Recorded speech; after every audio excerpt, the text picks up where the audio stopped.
So good evening aspirants, good evening to one and all, very good evening. या APHR online प्लॅटफॉर्मवरती तुमचं सर्वांचं पुन्हा एकदा स्वागत आहे. तर एस्पायरंट्स, आजचं लेक्चर आपण वापस ड्रग इन्स्पेक्टर सिरीज मध्ये असणारा जो ब्लड आणि ब्लडचा जो पार्ट आहे त्यामधील आजचं बेसिक मधील शेवटचं लेक्चर आहे. आणि आता एस्पायरंट्स, आजच्या या सेशन मध्ये आपण सुरुवात करत आहोत नवीन बीट, नवीन टॉपिक, आणि तो आहे प्लेटलेट्स. तर एस्पायरंट्स, मला तुम्ही सांगा की प्लेटलेट्स हा काय रोल असतो. What is the actual physiological function of platelets. So we know that की प्लेटलेट्स हा इम्पॉर्टंट रोल आहे सो बॉडी मधल्या होमिओस्टॅसिस मध्ये. होमिओस्टॅसिस इन द सेन्स यांचा रोल असतो की ज्या वेळेला नेसेसरी आहे त्यावेळेला ब्लड क्लॉट करण्यामध्ये.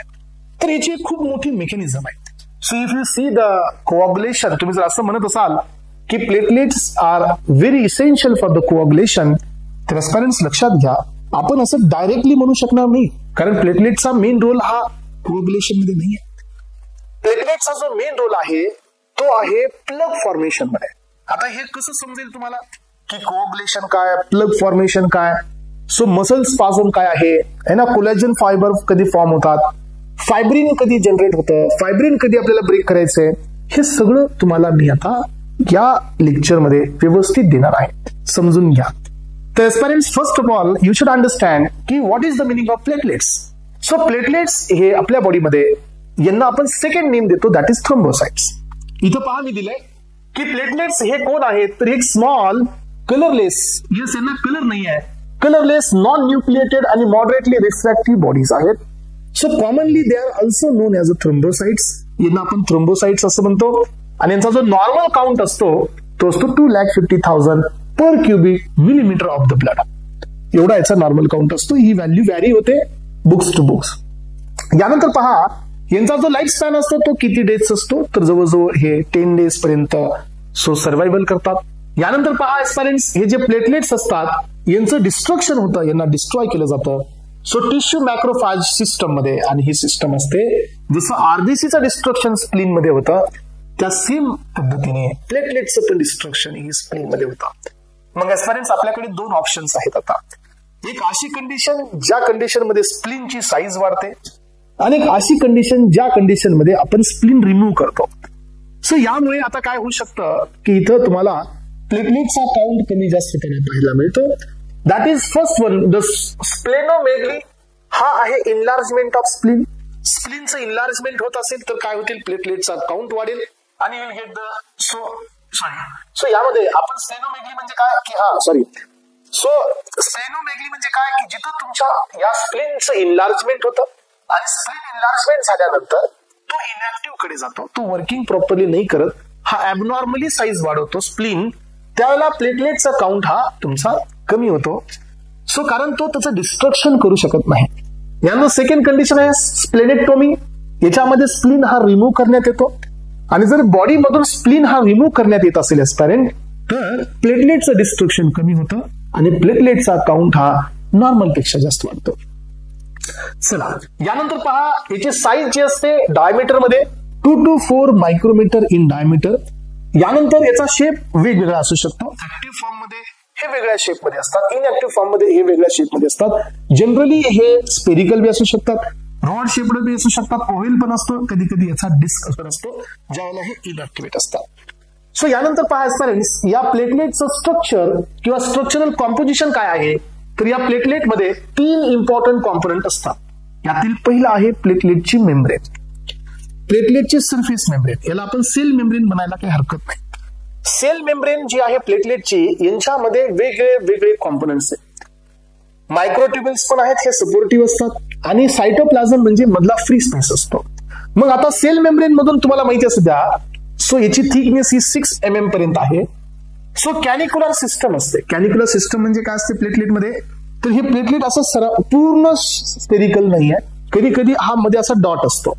सो ते जे मध्ये जे गेलेला जो डॉट आहे किंवा मध्ये जे तुमचं प्लेटलेटचं एक साईडने प्रेशर म्हणता येणार नाही, जो शेप चेंज होतो, सो त्याच्यामधून काही कॉम्पोनंट सिक्रेट होतात, त्या सिस्टमला कॅनिक्युलर सिस्टम असं म्हणलं जातं, ज्याच्यामधून काही ग्रॅन्युल्स हे एक्सट्रूड आउट होत असतात. एक्सट्रूड आउट म्हणजे काय, जिथून बाहेर पडतात. सेल मेम्ब्रेन मध्ये काय काय आहे, फॉस्फोलिपिड्स आहेत, कोलेस्टेरॉल आहे, सेल मेम्ब्रेन मध्ये ग्लायकोलिपिड्स बी आहेत, सेल मेम्ब्रेन मध्ये ग्लायकोप्रोटीन्स बी आहेत. तर एस्पिरंट्स लक्षात ठेवा, हे glycoproteins is very important for the formation of receptors. आपल्याकडे एडीपी म्हणजे ऍडेनिन डायफॉस्फेट नावाचा एक कॉम्पोनंट असतो, ज्याचे प्लेटलेट वरती रिसेप्टर असतात. Purine receptor that is P2Y12 हे रिसेप्टर याच्यापासून तयार होतात. मग आपण पुढे पण ते पाहणार आहोत. सो यानंतर ग्लायकोप्रोटीन प्रिव्हेंट करतो ऍडिजन. बघा हा महत्वाचा आहे की नॉर्मल ब्लड वेसलला हा ऍडिजन मध्ये जाऊ देत नाही, म्हणजे स्टिक होऊ देत नाही. आणि तोच ग्लायकोप्रोटीन ऍक्सेलरेट करतो ऍडिजन ऑफ द प्लेटलेट्स ज्या वेळेला कोलॅजन हे किंवा ज्या वेळेला कोलॅजन फॉर्म होतात किंवा एंडोथेलियल रप्चर होते म्हणजे कट होतो. बघा ग्लायकोप्रोटीनचे दोन रोल आहेत. एक तर तो बाइंड होण्यासाठी स्टिम्युलेट नाही करत ज्यावेळेला ब्लड सेल हे नॉर्मल असतात, आणि ज्याला ब्लड सेल हे रप्चर होतात त्याला हाच ग्लायकोप्रोटीन बाइंड करण्यासाठी स्टिम्युलेट करतो. ग्लायकोप्रोटीन रिसेप्टर पण फॉर्म करतो एडीपी साठी आणि थ्रोम्बिनसाठी. हा पण पॉईंट याच्यामध्ये इम्पॉर्टंट आहे. तर एस्पिरंट्स मायक्रोट्युब्युलचं काम असतं की हे तुम्हाला सपोर्ट देईल, आणि मायक्रोट्युब्युलच्या नंतर सायटोप्लाझम मध्ये हे सगळे कॉम्पोनंट आहेत. मायटोकॉन्ड्रिया, गोल्जी ॲपॅरेटस हे सगळे तुम्हाला माहित आहेत. सो फक्त न्यूक्लियस ह्याच्यामध्ये नाहीये, कारण प्लेटलेट हे कोण आहेत तर प्लेटलेट्स हे नॉन न्यूक्लिएटेड आहेत. तर एस्पिरंट्स प्लेटलेटच्या इम्पॉर्टंट 3 प्रॉपर्टीज आहेत.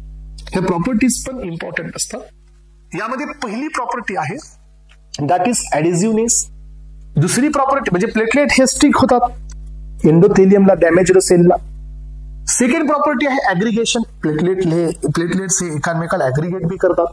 आणि तिसरी प्रॉपर्टी हे प्लेटलेट हे ऍग्लुटिनेशन पण दाखवतात. ऍग्लुटिनेशन म्हणजे कॉम्प्लेक्सेशन. सो कॉम्प्लेक्सेशन पण दाखवतात. सो यानंतर प्लेटलेटचे फंक्शन्स बघा. प्लेटलेटचा मेन रोल आहे क्लॉटिंग मध्ये. सो प्लेटलेट्स हे क्लॉट रिट्रॅक्शन साठी पण काम करतात. आता हे काय आहे पुढे दिले मी क्लॉट रिट्रॅक्शन. प्लेटलेट हे प्रिव्हेंट करतात blood loss, role in the repairing of the ruptured blood vessels and role in the defence mechanism. एवढ्या वेगवेगळ्या अँगलनी प्लेटलेट्स आपल्या बॉडीमध्ये इम्पॉर्टंट फंक्शन प्ले करतात. तर एस्पिरंट्स यानंतर आपण पुढे जात आहोत आता नेक्स्ट बीट मध्ये. प्लेटलेट्स इथं आपले फिनिशअप झालेले आहेत. आता नेक्स्ट बीट आहे एस्पिरंट्स दॅट इज हिमॅटॉलॉजी. तुम्हाला माहित असू द्या की आता आपण ऍडव्हान्स मध्ये चाललेले आहोत, ऍडव्हान्स सिस्टम मध्ये जात आहोत, आणि एक कम्प्लीट ओव्हरव्ह्यू मला तुम्हाला या लेक्चरच्या पुढे द्यायचा आहे. How the coagulation will occur, clot formation, plug formation, so cascades of the activation हे मला सांगायचंय. जस्ट वेट अँड वॉच, कारण ह्याच्याशिवाय तर कहाणी तयार होणारच नाही. ओके, तर समजून घ्या पेरेंट्स. आधी हिमॅटेनिक्स पाहूया, मग आपण आपल्या मेकॅनिझम कडे जाऊया. तर काय असतं हिमॅटेनिक्स? हिमॅटेनिक्स म्हणजे जे सबस्टन्सेस ब्लड फॉर्मेशन साठी रिक्वायर्ड आहेत. सो द सबस्टन्सेस जे ब्लड फॉर्मेशन साठी इम्पॉर्टंट आहेत यांना आपण नाव देत असतो haematinics. So the agents required for the formation of blood and treatment of anaemia that is haematinics. मग आता याच्यामध्ये कोण कोण आहे? आयर्न, व्हिटॅमिन B9 म्हणजे फोलिक ऍसिड, व्हिटॅमिन B12 म्हणजे कोबालामाइन, देन कॉपर आहे, पायरिडॉक्सिन आहे, हे को फॅक्टर म्हणून काम करतात. Also required in the small quantities for the formation of blood. मग एस्पिरंट्स आपल्याकडे आयर्न आहे. आयर्न हा तुमचा Fe2+ च्या फॉर्म मध्ये असतो, हा हिम साठी काम करतो. सो यानंतर पहा फोलिक ऍसिड आहे, ज्याच्यामध्ये ताबा, ग्लुटामिक ऍसिड आणि टेरिडीन हे तिघांचं कॉम्बिनेशन असतं डीएनए बेस पेरिंग मध्ये. Maximum absorption in jejunum. याचे फर्स्ट DHF तयार होतं, डायहायड्रोफोलेट, पुन्हा THF, आणि तिथून पुढे DNA चे बेस पेअर तयार होतात. हे तुम्हाला मी पुढे किमो मध्ये देईल सल्फोनामाइडच्या मेकॅनिझम मध्ये. सो व्हिटॅमिन B12 हा कोबाल्ट कंटेनिंग व्हिटॅमिन आहे, याच्यामध्ये सायनाइड बी असतो, दॅट इज सायनोकोबालामाइन, हायड्रॉक्सिकोबालामाइन. 2 फॉर्म्स हे इम्पॉर्टंट असतं जे की आपण यांना इलियम मधून ऍब्झॉर्ब करतो, आणि लक्षात घ्या यांचा इम्पॉर्टंट रोल असतो आपल्या हिमॅटेनिक्स मध्ये. सो हे झाले बेसिक पॉइंट. तर एस्पिरंट्स व्हिटॅमिन B12 ची डेफिशियन्सी होत असेल तर मेगलोब्लास्टिक एनिमिया. सो हा डिस्टिंग्विश करू शकतो आपण from the folic acid deficiency.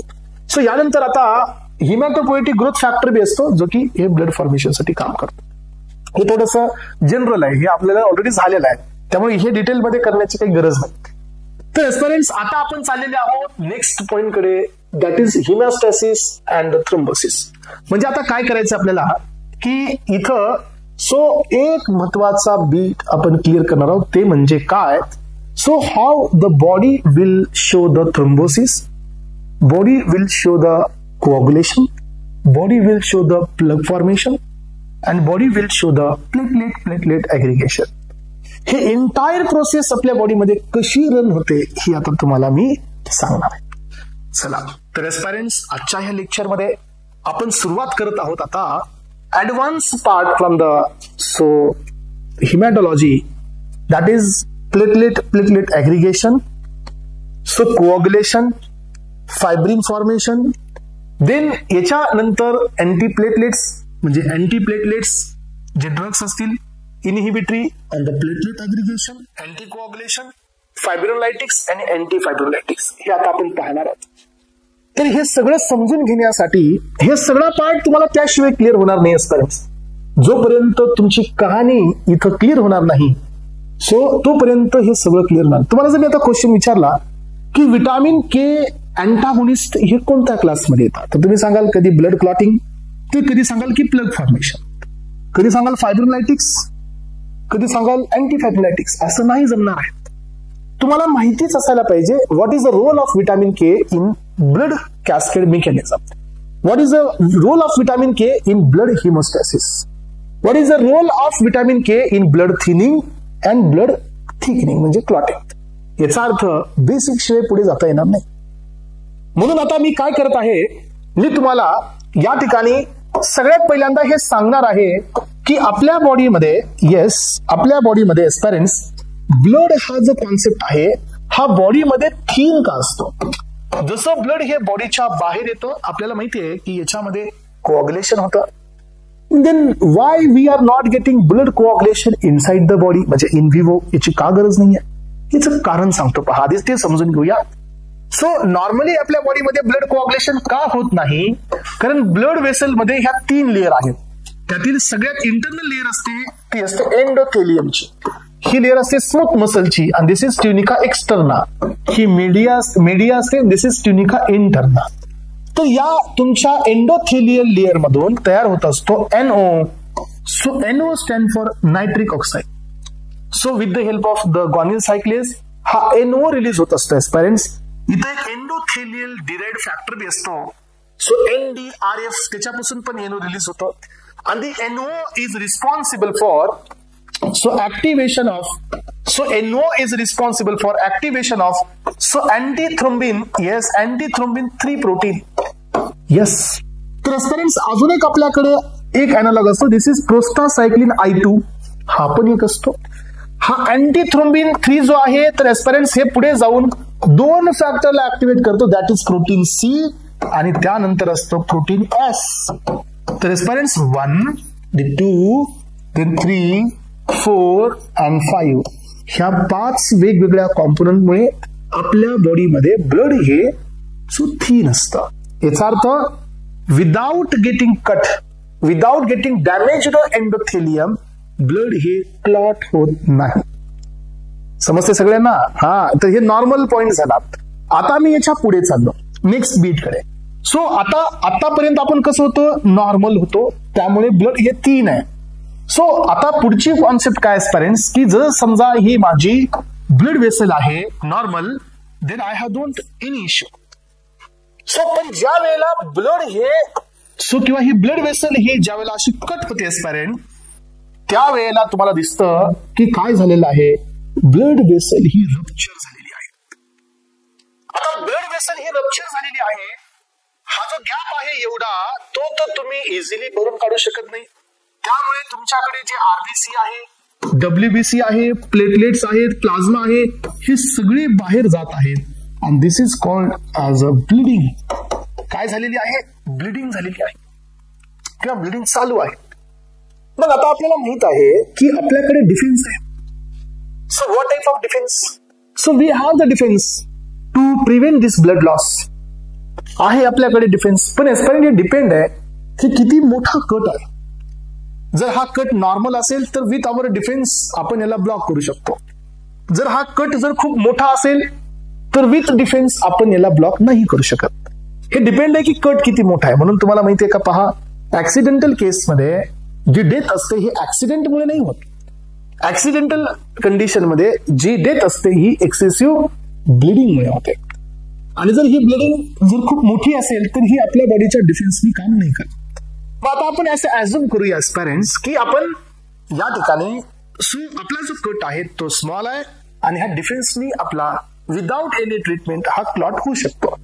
मग आता सगळ्यात महत्वाचं काय की हे कसं काम होणार आहे हे पहा. तर इथं माझ्या स्मूथ मसल्स आहेत आणि ही माझी एक्सटर्न आहे. इथं ही माझी एंडोथेलियल आहे आणि याच्या बाहेर माझी इथून पुढे एक्सटर्न आहे. मग आता तुम्हाला माहितीये का की आपल्याला इथं काय बनवायचं आहे तर क्लॉट बनवायचं आहे. तर याच्यामध्ये वेगळ्या वेगळ्या स्टेजेस असतात. तर पेरेंट्स लक्षात घेण्याचा प्रयत्न करा कारण मी हिमॅटोलॉजीचा पूर्ण कॉन्सेप्ट देतोय आज, जेणेकरून तुम्हाला ड्रग्स पण लक्षात येतील, मेकॅनिझम पण लक्षात येतील आणि सर्व क्लासिफिकेशन पण समजतील. सो यामध्ये सगळ्यात पहिल्यांदा काय होतं पेरेंट्स मसल स्पाझम होतं.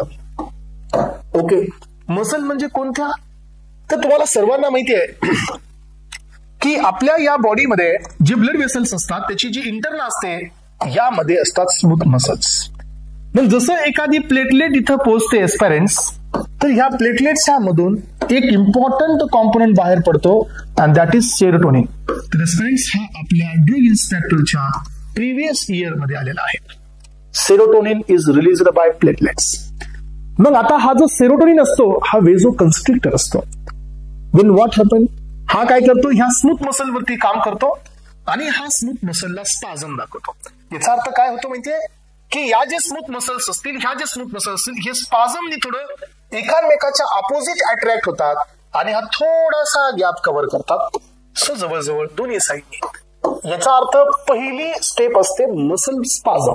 आपण कधीच पाहतोय, आपण पाहत आहोत क्लॉट झाल्यानंतरची कहाणी. आपण पाहत आहोत कट झाल्यानंतरची कहाणी. सो सिरीज ऑफ रिएक्शन मध्ये पहिली रिएक्शन आहे मसल स्पाझम. मसल स्पाझम म्हणजे काय, स्मूथ मसल हे एकामेकाकडे अपोजिट साइडला कॉन्ट्रॅक्ट होत चाललेले.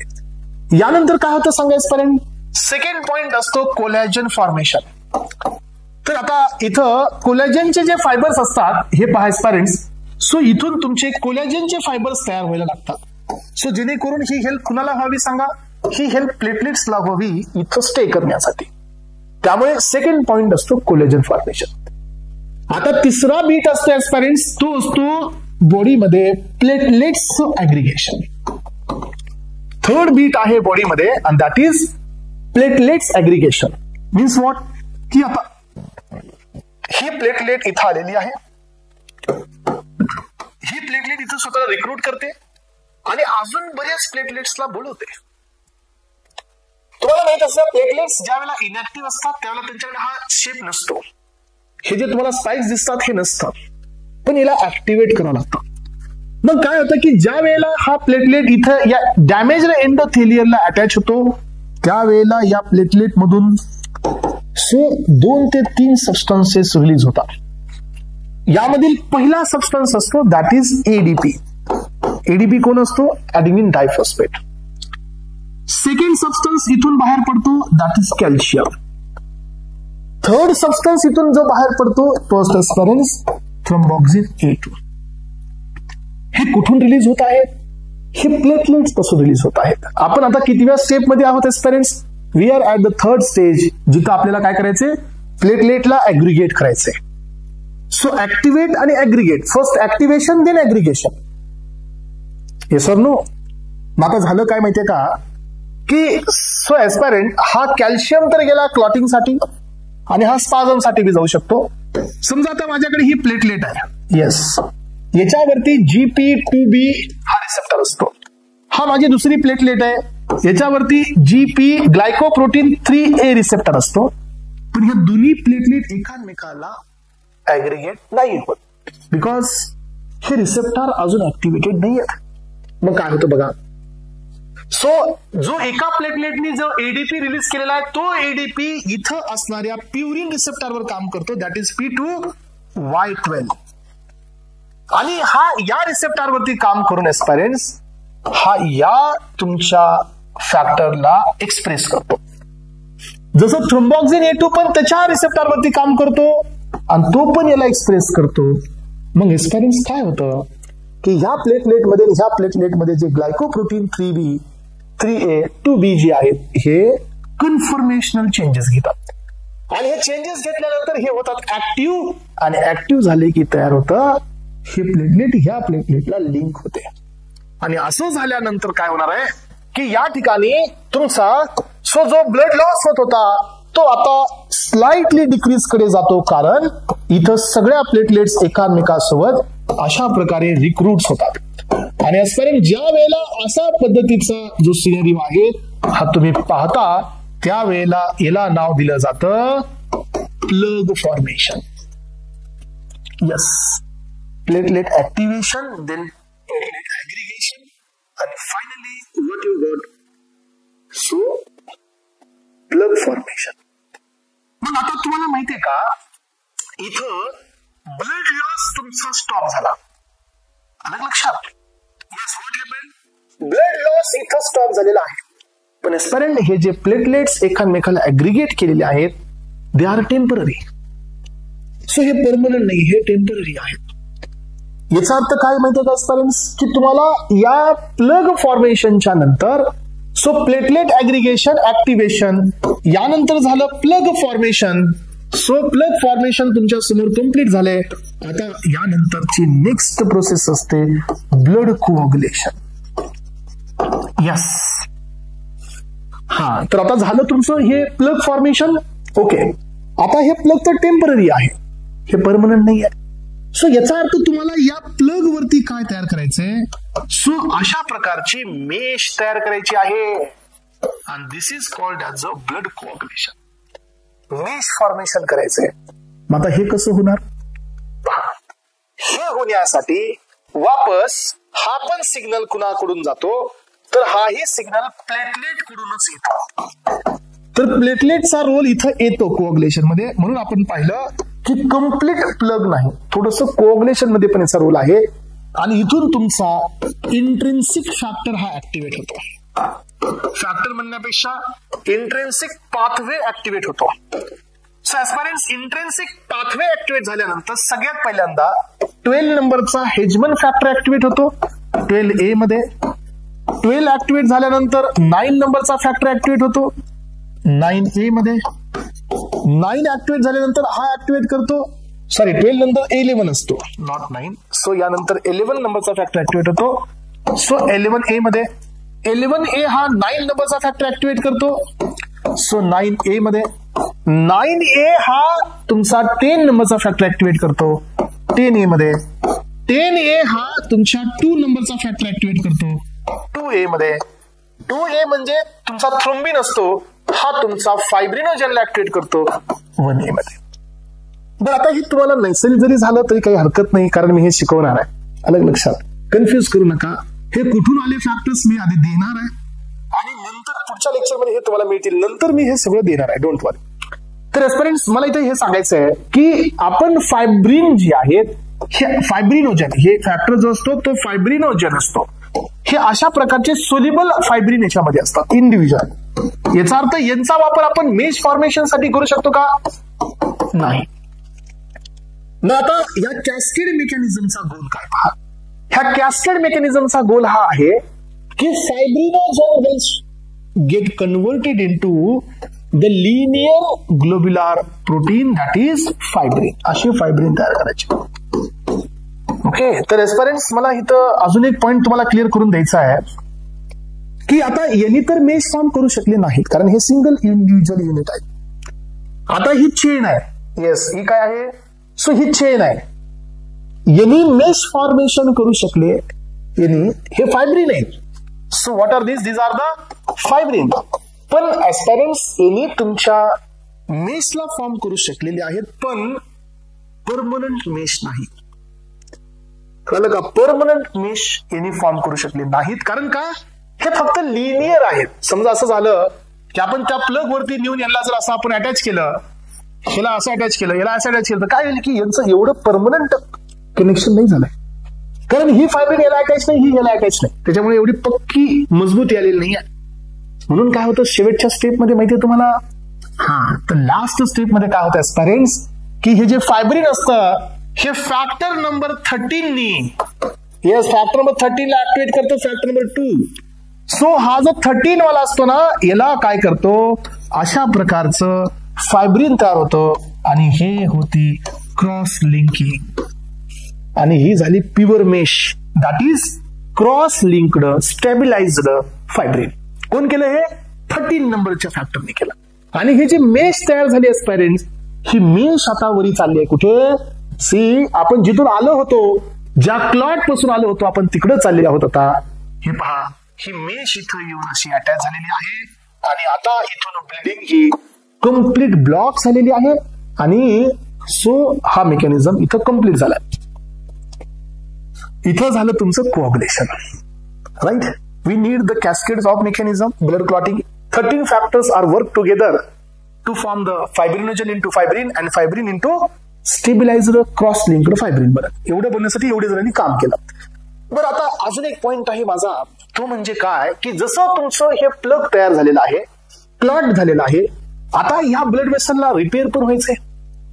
येस, व्हायचं की नाही, रिपेअर बी व्हायचंय. पण आता रिपेअर होण्यासाठी इथं पहा, सो हा जो प्लग आहे तो ब्लड वेसल पेक्षा मोठा आहे. हा बघा एवढा मोठा आहे, इकडून जा तर एवढा मोठा आहे. मग आता हा जो अनवॉन्टेड पार्ट होता इथला, आरबीसी वाले इंट्रॅप झालेले, हे फायब्रिन जे होतं याला आपल्याला रिमूव्ह करावं लागेल, तेव्हा ते रिपेअर होईल. मग आता इथं तर आपण टेम्पररी क्लॉट मारला, पुन्हा प्लग केलं, झालं ओके. Now it's time. कशाचा टायमिंग आला आता, की हे अनवॉन्टेड जो होतो तो आपल्याला काढण्याचा टायमिंग आलाय. मग याच्यात कोण आहे, फायब्रिन. मग तुम्हाला काय करावं लागेल, तुम्हाला या फायब्रिनला डिझॉल्व्ह करणारा एन्झाईम इथं घेऊन यावं लागेल. मग आता हा एन्झाईम कुठून आणायचा आपण सांगायचं पेरेंट्स, तर हा एन्झाईम असतो तुमचा या ठिकाणी सगळ्यात आधी हा प्रेझेंट असतो प्रोप्लाझ्मिनोजन. तर पेरेंट्स याच्यावरती पण डीआय मध्ये क्वेश्चन आलेला आहे. येस, प्रोप्लाझ्मिनोजन, या दॅट इज प्रोफायब्रिनोलायसिन म्हणलं जातं या एन्झाईमला. मग या एन्झाईमचं ऍक्टिव्हेशन होतं प्लाझ्मिन मध्ये. प्लाझ्मिन हा कोण आहे, तर दिस इज फायब्रिनोलायटिक एन्झाईम आहे, राईट. याची आपल्याला गरज आहे आता, because we wanted to remove the unwanted. Yes, unwanted नाही, सगळंच फायब्रिन आपल्याला काढायचंय. बिकॉज आता इथं ऑलरेडी ब्लड वेसलचा क्लॉट आहे, प्लग आहे, क्लॉटिंग झाली आहे, प्लग कोऑग्युलेशन झाले. आता हे याला रिमूव्ह करायचंय बिकॉज आपल्याला आता रिपेअर करायचंय. मग आपल्याला हे जे फायब्रिन आहे क्रॉस लिंक्ड, याला ब्रेक करण्यासाठी तुम्हाला कंपल्सरी प्लाझ्मिन लागणार आहे. मग एस्पायरेंट्स या प्लाझ्मिनला ऍक्टिव्हेट करावं लागतं प्रोप्लाझ्मिनोजन पासून. मग याला ऍक्टिव्हेट करण्यासाठी आपल्या बॉडीत कुणीतरी असेल. येस, तर हा असतो T_PA. What is this, this is tissue plasmin activating factor. हा प्लाझ्मिनला तयार करतो.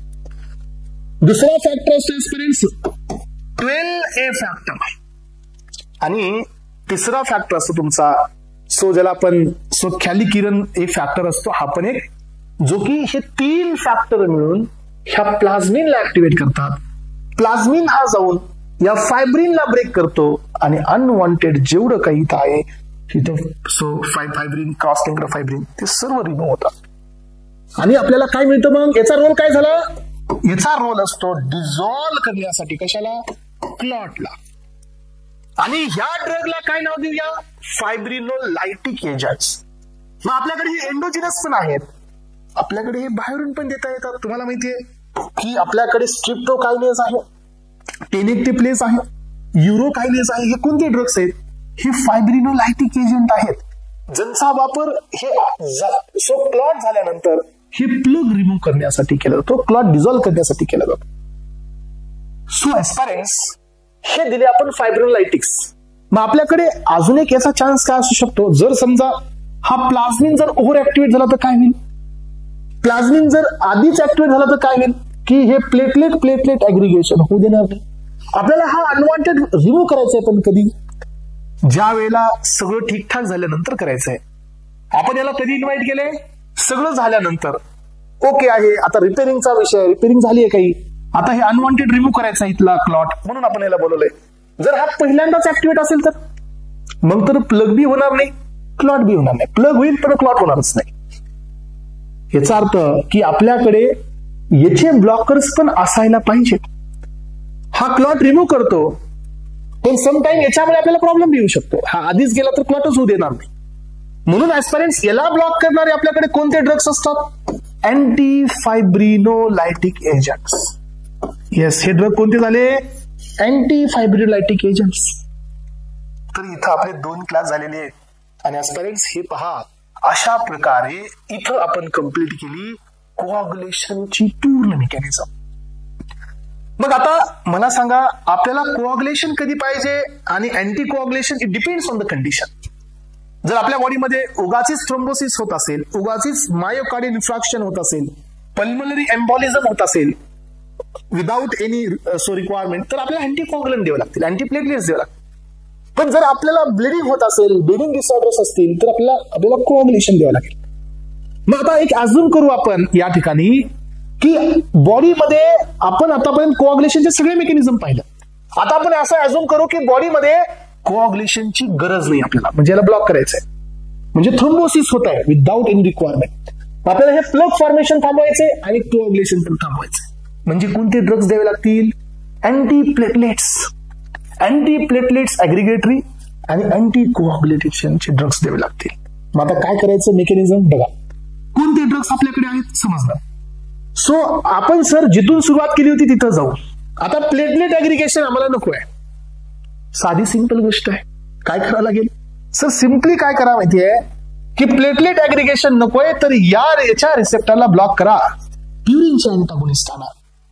ॲडेनिन डायफॉस्फेटचे अँटागोनिस्ट P2Y12 रिसेप्टरला ब्लॉक करा.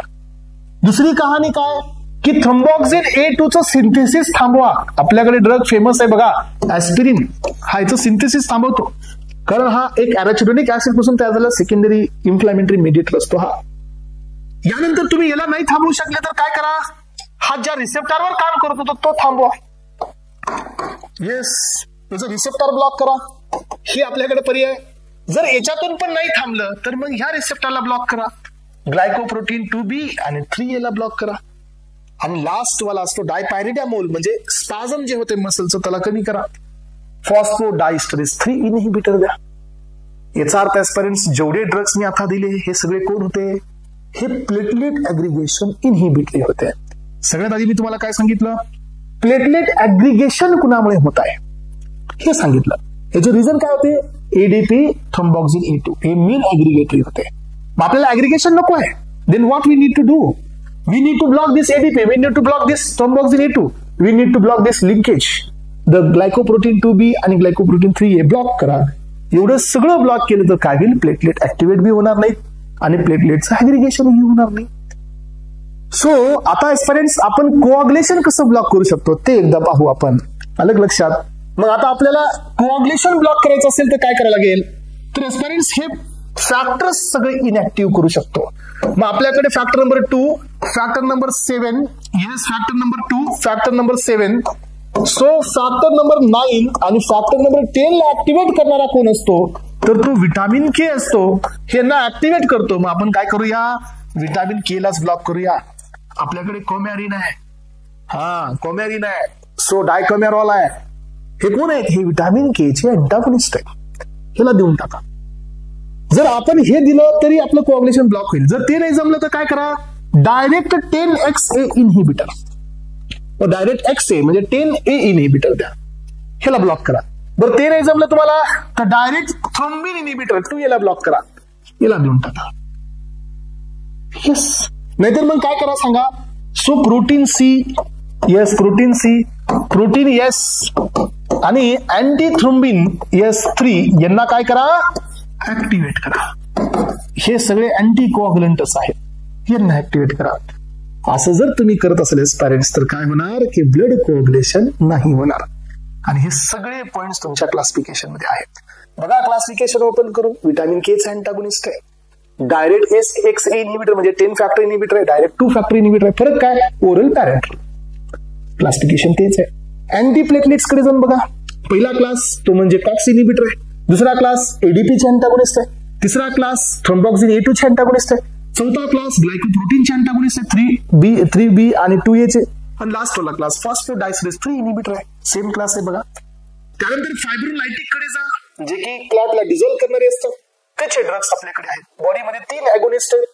सो टिश्यू प्लाझ्मिन ऍक्टिव्हेटर, देन तुमचा कॅलिकिरन एक नावाचा ड्रग असतो, आणि त्यानंतर असतो हेजमन फॅक्टर म्हणजे 12 नंबर फॅक्टर. हे तिघं त्याला ऍक्टिव्हेट करतात. आपल्याकडून बाहेरून बी ड्रग आहेत, आपल्याकडे स्ट्रिप्टोकायनेस, युरोकायनेस, सोटेनिक्टिप्लेज असे बरेच ड्रग्स आहेत. आणि याची ऍक्शन ब्लॉक करण्यासाठी काय द्या, अँटी फायब्रोलायटिक्स द्या. आणि एस्पायरंट्स पाहत मी तुम्हाला ओव्हरव्ह्यू मध्ये हिमॅटॉलॉजीच्या सगळ्या कॉन्सेप्ट आजच्या लेक्चरमध्ये दिलेले. तर एक्सपेक्टेड आहे एस्पायरंट्स की कोऑग्युलेशन, हा हे मला मान्य आहे की आपण अजून डिटेलमध्ये नाही पाहिलं की प्लेटलेट ऍग्रिगेट कसे करतात. आपण डिटेलमध्ये हे नाही पाहिलं की कोऑग्युलेशन हे कसं ऍक्टिव्हेट होतं, कॅस्केड ऑफ द कोऑग्युलेशन हे कसे ऍक्टिव्हेट होते. So we have 2 pathways, intrinsic plus extrinsic. हे आपण अजून नाही पाहिलं, आणि मी तुम्हाला हेच सांगतोय की हे पुढच्या येणाऱ्या लेक्चरमध्ये आपण पाहणार आहोत. हे फक्त ओव्हरव्ह्यू होता तुमच्या माइंडला ब्रॉड करण्यासाठी. नेक्स्ट लेक्चरमध्ये याच्यातला एक पॉइंट, आणि हे पहा आजच्या लेक्चरमध्ये महत्वाचं काय की तुम्ही क्लासिफिकेशनला लिंक करू शकलो की why they have given the P2Y12 antagonist in anti platelet aggregatory drugs. हे तुम्हाला आता कळलं, आणि यानुसार ड्रग्स करून या येणाऱ्या पुढच्या लेक्चर्समध्ये हे सगळा पार्ट तुमचा क्लिअर होऊन जाईल. आजच्या लेक्चरमध्ये आपण जे काही पाहिलंय हे इम्पॉर्टंट होतं पुढच्या लेक्चरसाठी, आणि होपफुली हे तुम्हाला सर्वांना समजलं असेल. समजलं असेल तर लेक्चर रिपीट पहा आणि हे सर्व कॉन्सेप्टला समजून घ्या. तोपर्यंत थँक्यू सो मच.